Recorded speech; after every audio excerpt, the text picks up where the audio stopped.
സ്നേഹമുള്ളവരെ, പുരാതന ലോകത്തിലെ ഏറ്റവും ശക്തമായ നീതിന്യായ സംവിധാനം നിലനിന്നിരുന്നത് റോമ സാമ്രാജ്യത്തിലാണ്. എന്നാൽ യേശുവിൻ്റെ വിചാരണയോടെ ഏറ്റവും കിരാതമായിട്ടുള്ള ഒരു ന്യായവിധിയുടെ പേരിൽ ചരിത്രത്തിലുടനീളം പഴി കേൾക്കേണ്ടി വന്നതും ഇതേ റോമ സാമ്രാജ്യത്തിൻ്റെ നീതിപീഠത്തിന് തന്നെയാണ്. യേശുവിനെ എന്തിനാണ് പടയാളികൾ പിടിക്കുന്നത്? യോഹന്നാൻ്റെ സുവിശേഷം 11-ാമത്തെ അധ്യായം 48-ാമത്തെ തിരുവചനത്തിൽ യഹൂദർ ആലോചനാ സംഘം കൂടുന്നതായും അവരവിടെ യേശുവിനെ പിടിക്കാൻ ഒരു തീരുമാനമെടുക്കുന്നതായിട്ടും കാണാം. കാരണം ഇതാണ്, അവൻ ഒരുപാട് അടയാളങ്ങൾ പ്രവർത്തിക്കുന്നു, എല്ലാവരും അവൻ്റെ പിന്നാലെ പോവുകയാണ്. ഇങ്ങനെ പോയാൽ റോമാക്കാർ വന്ന് നമ്മുടെ നഗരത്തെയും ദേവാലയത്തെയും നശിപ്പിക്കുകയും ജനങ്ങളെ ചവിട്ടിമെതിക്കുകയും ചെയ്യും. അവന് ഇങ്ങനെ വിട്ടാൽ പോരാ. അതിൻ്റെ അവസാനം കയ്യപ്പാസ് പറയുന്നുണ്ട്, മനുഷ്യരെല്ലാവരും നശിക്കാതിരിക്കാൻ വേണ്ടി ഒരാൾ നശിക്കുന്നത് നല്ലതാണ്. എല്ലാ മനുഷ്യരും നശിക്കാതിരിക്കാൻ വേണ്ടിയിട്ട് ദൈവം യഹൂദരുടെ കരങ്ങളിലൂടെ യേശുവിനെ കൊടുക്കുകയായിരുന്നു എന്നാണ് യോഹന്നാൻ്റെ ഭാഷ്യം. രാഷ്ട്രീയ കാരണങ്ങൾ കൊണ്ടാണ് യേശു അവിടെ പിടിക്കപ്പെടുന്നത്, വിചാരണയ്ക്ക് വിധേയമാക്കപ്പെടുന്നത്. യേശുവിനെ പിടിക്കുന്നത് പക്ഷേ ഇതേ കാരണം വെച്ചിട്ടായിരുന്നില്ല, അത് നിലനിൽക്കുന്ന കാരണമല്ല. അതുകൊണ്ട് പിടിക്കാനുള്ള കാരണം അവൻ ദേവാലയം നശിപ്പിക്കുമെന്ന് പ്രഖ്യാപിച്ചു എന്നാണ്. അതിനു വേണ്ടിയിട്ട് കയ്യപ്പാസിൻ്റെ നേതൃത്വ കീഴിലുള്ള ദേവാലയ സംരക്ഷണ സേനയാണ് റോമാക്കാരുടെ സഹായത്തോടെ യേശുവിനെ പിടിക്കുന്നത്. സെൻഹദ്രീൻ സംഘത്തിലെ വിചാരണയിൽ ആരോപിക്കപ്പെട്ട കുറ്റം അവൻ ദേവാലയം നശിപ്പിക്കും എന്ന് പറഞ്ഞു എന്നുള്ളതായിരുന്നു. പക്ഷേ അവിടെ സാക്ഷികൾക്ക് തമ്മിൽ പൊരുത്തമില്ലാതെ പോയി. അവൻ പറഞ്ഞത്, നിങ്ങൾ ദേവാലയം നശിപ്പിക്കുകയും ഞാൻ 3 ദിവസത്തിനകം പുനരുദ്ധരിക്കും എന്നായിരുന്നു. എന്നാൽ പിന്നീട് ജഡ്ജിയായിട്ടുള്ള കയ്യപ്പാസ് തന്നെ ഇതാ യേശുവിൻ്റെ മുകളിൽ അടുത്ത ആരോപണം ഉന്നയിക്കുന്നു. ഈ വിചാരണ കോടതിയുടെ 1-ാമത്തെ തെറ്റ്, അവൻ്റെ മേൽ ആരോപിക്കപ്പെട്ട കുറ്റം തെളിവില്ലാതെ പോയപ്പോൾ അവനെ വിടണമായിരുന്നു എന്നുള്ളതാണ്. 2-ാമത്തെ തെറ്റ്, ജഡ്ജി തന്നെ അവനെ കൊല്ലാൻ വേണ്ടിയിട്ട് മറ്റൊരാരോപണം, ഇവൻ ദൈവപുത്രനാണെന്ന് പറഞ്ഞു എന്നൊരാരോപണം ഉണ്ടാക്കി. ഇത് രണ്ടും ദൈവദേഷണ കുറ്റമാണ്. ഇത് തെളിയിക്കപ്പെട്ടു. പക്ഷേ അവർക്ക് ആ കുറ്റത്തിൻ്റെ പേരിൽ യേശുവിനെ കൊല്ലാൻ സാധിക്കില്ല. അങ്ങനെയാണ് യേശുവിനെ പീലാത്തോസിൻ്റെ അടുത്തേക്ക് കൊണ്ടുപോകുന്നത്. 3 തെറ്റുകൾ അവൻ്റെ മേൽ ആരോപിക്കപ്പെട്ടു. ഒന്ന്, ഇവൻ ഗലീലി മുതൽ ജെറൂസലേം വരെയും മനുഷ്യരെ വഴിതെറ്റിക്കുന്നു. 2-ാമത്തത്, ഇവൻ സീസറിന് നീതി കൊടുക്കണ്ട എന്ന് പറഞ്ഞു. 3-ാമത്തത്, ഇവൻ സ്വയം രാജാവായിട്ട് പറയുന്നു. ഈ 3-ാമത്തെ കുറ്റമാണ് ഏറ്റവും വലിയ തെറ്റ്. ഇത് 3ഉം രാജ്യദ്രോഹ കുറ്റമാണ്. ഇവിടെയാണ് യേശുവിനോട് പീലാത്തോസ് ചോദിക്കുന്നത്, നീ രാജാവാണോ? ഇന്ന് സഭയിൽ യേശുവിൻ്റെ രാജ്യത്വ തിരുനാൾ ആഘോഷിക്കുകയാണ്. ഇന്നത്തെ സുവിശേഷത്തിൻ്റേതും ഈ തിരുനാളിൻ്റെയും പശ്ചാത്തലം ഇതാണ്. പീലാത്തോസിൻ്റെ ചോദ്യം, നീ രാജാവാണോ? യേശു സുവിശേഷത്തിലുടനീളം രാജാവ് തന്നെയാണ്. പക്ഷേ ഒരു പക്ഷേ ചേർക്കുന്ന രാജാവ്. അവൻ പിറന്നത് രാജകീയമായിട്ടുള്ള രീതിയിലാണ്. അവനെ ആരാധിക്കാൻ വന്നവരായിട്ടുള്ളത് പൂജ രാജാക്കന്മാരായിരുന്നു. അവർ കൊടുത്ത ഒരു സമ്മാനം സ്വർണമായിരുന്നു. സ്വർണം രാജാക്കന്മാർക്ക് കൊടുക്കുന്ന സമ്മാനമാണ്.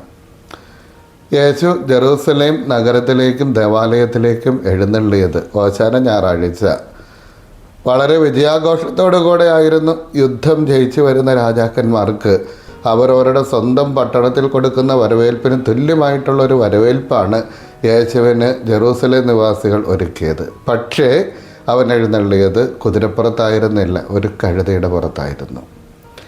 യേശുവിൻ്റെ വിചാരണാവേളയിൽ അവൻ്റെ തലയിൽ കിരീടം വയ്ക്കുന്നുണ്ട്. അത് സ്വർണ്ണ കിരീടമല്ല, പക്ഷേ അതൊരു മുൾക്കിരീടമായിരുന്നു. യേശുവിനെ അവർ ഒരു ചുമന്ന വസ്ത്രം ധരിപ്പിക്കുന്നുണ്ട്. ആ വസ്ത്രം രാജാക്കന്മാർ ഉപയോഗിക്കുന്ന വസ്ത്രത്തിൻ്റെ നിറമായിട്ടുള്ള പർപ്പിൾ നിറമായിരുന്നു. പക്ഷേ അത് അവൻ്റെ രക്തത്തിൽ ഒട്ടിപ്പിടിച്ച രീതിയിലായിരുന്നു. അവനെ ഒരു സിംഹാസനത്തിൽ ഇരുത്തുന്നുണ്ട്. അത് പക്ഷേ അവനെ പീഡിപ്പിക്കാൻ വേണ്ടിയിട്ട് ഉപയോഗിച്ച ഒരു അവസരമായിട്ടാണ്. എല്ലാവരും അവനെ രാജാവേ എന്ന് വിളിച്ച് ആക്ഷേപിക്കുന്നുണ്ട്, രാജാവേ എന്ന് വിളിക്കുന്നുണ്ടെങ്കിലും ആക്ഷേപിക്കപ്പെടുന്നവനായി. അതായത് അവൻ രാജാവാണ്, മറ്റുള്ളവരെ പോലെയല്ല. ഇതാണ് യേശു പീലാത്തോസിനോട് പറയുന്നത്. നീ രാജാവാണോ? യേശു പറയും, എൻ്റെ രാജ്യം ഐഹികമല്ല. ഐഹികമല്ല എന്നുള്ളതിന് ഐഹികം മാത്രമല്ല എന്ന് കൂടെ നമുക്ക് പറയാം. ഐഹികമായിട്ടുള്ള രാജ്യത്തിൻ്റെ പ്രത്യേകതകൾ, ഒന്നാമത് അതിന് അതിർത്തികളുണ്ടായിരിക്കും. അതിർത്തികളുണ്ട് എങ്കിൽ തന്നെ അതിന് സംരക്ഷണ സേനയുണ്ടാകണം. മാത്രവുമല്ല അത് നശിക്കാനും അത് അതിർത്തികൾ കൂട്ടാനും ഒക്കെയുള്ള സാധ്യതകളുണ്ട്. അതിർത്തി ഉണ്ടാവുക എന്ന് പറഞ്ഞാൽ അതിൻ്റെ അർത്ഥം അതിന് നാശത്തിന് ഭീഷണികളുണ്ടാവും, നശിക്കാനുള്ള സാധ്യതകളുണ്ടാവും എന്ന് തന്നെയാണ്. അതിർത്തിയുള്ളതിനെല്ലാത്തിനും സുരക്ഷിതത്വ ഭീഷണിയുണ്ട്. രണ്ടാമത് യേശു പറയും, ഞാൻ ഇഹത്തിൻ്റെതായിരുന്നെങ്കിൽ എനിക്ക് വേണ്ടി പോരാടാനായിട്ട് പട്ടാളക്കാരുണ്ടാകുമായിരുന്നു. അതായത് സൈന്യബലത്തിലും ആയുധബലത്തിലും ആത്മബലത്തിലും. അങ്ങനെയാണ് ഭൗതികമായിട്ടുള്ള രാജ്യങ്ങൾ മുന്നോട്ട് പോകുന്നത്. ഇവിടെ യേശുവിന് അങ്ങനത്തെ പട്ടാളക്കാരുടേതോ ഭീതിയുടെ മുകളിലോ ഭീഷണിയുടെ മുകളിലോ ആയുധത്തിൻ്റെ മുകളിലോ നിലനിൽക്കേണ്ട തരത്തിലുള്ള രാജ്യമല്ല തൻ്റേത് അത്രേ. അങ്ങനെയാണെങ്കിൽ പിന്നെ എന്ത് തരത്തിലുള്ള രാജ്യമാണ്? ഐഹികമായിട്ടുള്ളത് മാത്രമല്ല, ഇഹത്തിൽ കൂടെ ഉള്ളതാണ്. അതായത് യേശു ഇവിടെ വന്ന് പറഞ്ഞ പ്രഘോഷിച്ച രാജ്യം അത് ദൈവരാജ്യമാണ്. ദൈവരാജ്യത്തിൻ്റെ അടിത്തറ തന്നെ ഈ ലോകത്തിലാണ്, പക്ഷേ അത് വരുന്ന ലോകത്തിലേക്ക് വളരാനുള്ളതാണ്. അതുകൊണ്ടാണ് ഈശോ ഇങ്ങനെ പറയുന്നത്, ഞാൻ രോഗികളെ സൗഖ്യപ്പെടുത്തുന്നത് ദൈവകരത്താലാണെങ്കിൽ ദൈവരാജ്യം നിങ്ങളുടെ ഇടയിൽ സമാഗതമായി എന്ന് നിങ്ങൾ വിശ്വസിച്ചു കൊള്ളണം. ദൈവരാജ്യം സമാഗതമായി. ഇവിടെ ദൈവരാജ്യമുണ്ട്, പക്ഷെ അതിൻ്റെ പൂർണ്ണത വന്നിട്ടില്ല. വരാനിരിക്കുന്ന ദൈവരാജ്യത്തിൻ്റെ ഇവിടെയുള്ള അടിസ്ഥാനമിടാനും ആ ദൈവരാജ്യത്തിൻ്റെ പ്രത്യേകതകൾ എന്താണ് എന്ന് പറയാനും വേണ്ടിയിട്ടാണ് അവിടുന്ന് അത്ഭുതങ്ങൾ പ്രവർത്തിച്ചത്, അടയാളങ്ങൾ കാണിച്ചത്, അവിടുന്ന് പ്രഘോഷണം നടത്തിയത്. എല്ലാം ദൈവരാജ്യത്തിലേക്ക് വിരൽ ചൂണ്ടാൻ വേണ്ടിയായിരുന്നു. വിശക്കുന്നവർ അപ്പം കൊടുത്തപ്പോൾ അവൻ പറഞ്ഞത് ദൈവരാജ്യത്തിൽ വിശപ്പുണ്ടാകില്ല എന്നാണ്. രോഗികൾക്ക് സൗഖ്യം കൊടുത്തപ്പോൾ അവൻ പറഞ്ഞത് ദൈവരാജ്യത്തിൻ്റെ പൂർണ്ണതയിൽ രോഗികളുണ്ടാവില്ല, വേദനയുണ്ടാകില്ല എന്നാണ്. മരണത്തിൽ നിന്ന് ഉയർത്തെഴുന്നേൽപ്പിച്ചപ്പോൾ അവൻ പറഞ്ഞത് ദൈവരാജ്യത്തിൽ മരണമുണ്ടാവില്ല എന്നാണ്. അതായത് ഇവിടെ ആരംഭിക്കുകയും ഇനിയും വരാനിരിക്കുന്ന കാലത്തേക്ക് വളരുകയും അവിടെ പരിപൂർണത പ്രാപിക്കുകയും ചെയ്യുന്ന രാജ്യമാണ് ദൈവരാജ്യം. അതാണ് ഞാൻ പറഞ്ഞത്. യേശു പറഞ്ഞത് ഇഹത്തിൻ്റേത് മാത്രമല്ല, വരാനിരിക്കുന്ന കാലത്തെയും കൂടെയാണ് ദൈവരാജ്യം. എന്നിട്ട് അവിടുന്ന് വീണ്ടും പറയും, ഇതിനു വേണ്ടിയിട്ടാണ് ഞാൻ വന്നത്, സത്യത്തിന് സാക്ഷ്യം വഹിക്കാൻ വേണ്ടി. ദൈവരാജ്യത്തിൻ്റെ ഏറ്റവും വലിയ പ്രത്യേകത ഇഹത്തിൻ്റേത് മാത്രമല്ല എങ്കിൽ സത്യത്തിൻ്റെ പൂർണ്ണതയായിട്ടുള്ള ദൈവത്തെ കാണുന്ന, സത്യം തന്നെയായിട്ടുള്ള ദൈവത്തെ കാണുന്ന സ്വർഗത്തിലേക്ക് എത്തി നിൽക്കുന്നതാണെങ്കിൽ ആ സത്യം ഇവിടെ എവിടെയെങ്കിലുമൊക്കെ ഉണ്ടോ അവിടെയെല്ലാം ദൈവരാജ്യത്തിൻ്റെ കിരണങ്ങളുണ്ട്. സത്യവുമായിട്ട് ബന്ധപ്പെട്ടതാണ് ദൈവരാജ്യം. സത്യം എന്ന് പറഞ്ഞാൽ അത് ഒരു ആശയമല്ല.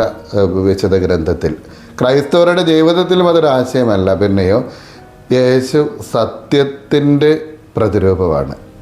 സത്യം തന്നെയാണ് യേശു. അതുകൊണ്ടാണ് യോഹന്നാൻ്റെ സുവിശേഷത്തിൽ 11-ാമത്തെ അധ്യായത്തിൽ നമ്മൾ വായിക്കുന്നത്, ഞാൻ വഴിയും സത്യവും ജീവനുമാണ്. പീലാത്തോസ് ചോദിക്കുന്നുണ്ട്, സത്യത്തിന് സാക്ഷ്യം വഹിക്കാനാണ് വന്നതെന്ന് പറയുമ്പോൾ എന്താണ് സത്യം? അതിന് യേശു ഒരു മറുപടിയും പറയുന്നില്ല. അതിന് കാരണം, ഒന്ന്, അവിടുന്ന് നേരത്തെ മറുപടി പറഞ്ഞിരുന്നു, ഞാനാണ് വഴിയും സത്യവും ജീവനും. രണ്ടാമത്, സത്യം തന്നെ മനുഷ്യരൂപം പ്രാപിച്ച് സത്യം ഇവിടെ നിൽക്കുമ്പോൾ വീണ്ടും എന്താണ് സത്യമെന്ന് ചോദിക്കേണ്ട ഒരു കാര്യം പോലുമില്ല. ഇതാണ് സത്യം, അത് മനസ്സിലാക്കിയാൽ മതി. യേശു രാജാവാകുന്നത് അതുകൊണ്ട് തന്നെയും സത്യം ജയിക്കാൻ വേണ്ടിയിട്ടാണ്, അല്ലെങ്കിൽ സത്യമുള്ളിടത്ത് സത്യത്തിന് വേണ്ടിയിട്ട് പോരാടുന്നതാണ് അവൻ്റെ രാജ്യം. എവിടെയൊക്കെ നമ്മൾ സത്യം ഇല്ലാതാവുന്നു അവിടെയൊക്കെ ദൈവരാജ്യത്തിൻ്റെ നാശമായി. എവിടെയൊക്കെ നുണ പ്രചരിക്കപ്പെടുന്നു അവിടെയൊക്കെ ദൈവരാജ്യം ഇല്ലാതായി. സത്യത്തിന് വേണ്ടിയിട്ട് ആരൊക്കെ നിലകൊള്ളുന്നുണ്ടോ, ഏത് തരത്തിലുള്ള പ്രതിസന്ധികളും പീഡനങ്ങളും സത്യത്തിന് വേണ്ടിയിട്ട് നിലകൊള്ളുമ്പോൾ നമുക്ക് അഭിമുഖീകരിക്കുന്ന വരുന്നുണ്ടോ അവിടെ നമ്മൾ ഒറ്റയ്ക്കല്ല എന്നുള്ളതാണ്. യേശു രാജാവാണ് എന്നുള്ളതിൻ്റെ ആത്യന്തികമായിട്ടുള്ള അർത്ഥം അതാണ്.